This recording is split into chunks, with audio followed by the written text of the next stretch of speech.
اسی طرح اپنے شعبے کا علم حاصل کرنا. میں بال کٹوانے کے لیے نائی کے پاس جاتا ہوں، تو جب میں پہلی دفعہ اس کے پاس گیا، بدلتے رہتے ہیں لوگ، تو وہ بال کاٹنے لگا. میں نے کہا بھائی شریعت کے مطابق کاٹے. وہ کہتا ہے یہاں کہاں سے شریعت آ گئی؟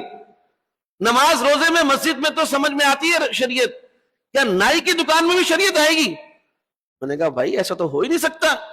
شریعت اللہ تعالیٰ کا ایسا دین ہے کہ جو انسانی زندگی کے ہر شعبے کا احاطہ کیے ہوئے ہے.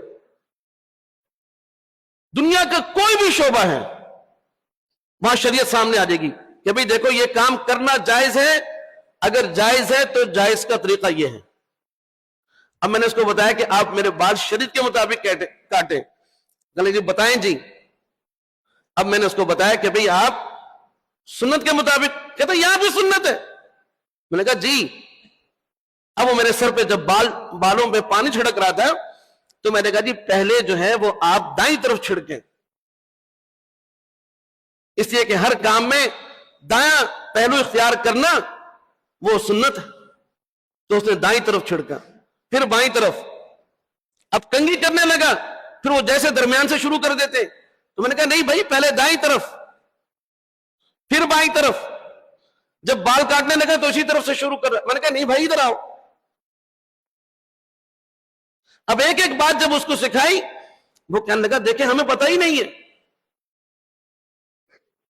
میں یہ کہتا ہوں کہ آج دین جو ہے وہ کتابوں کے اندر بند ہو کے رہ گیا، یا مسجد اور مدرسے کی چار دیواری میں بند ہو کر رہ گیا.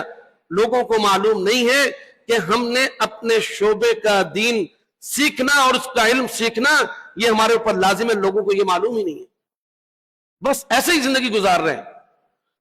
اور عجیب بات ہے کہ کفار جو اسلام کی اور مسلمانوں کی مخالفت کرتے ہیں وہ سمجھتے ہیں کہ اس دین کے اندر بڑے راز چھپے ہوئے ہیں. وہ کوشش کرتے ہیں کہ ہم دین کے مطابق عمل کریں اور وہ اس سے فائدہ اٹھا رہے ہیں.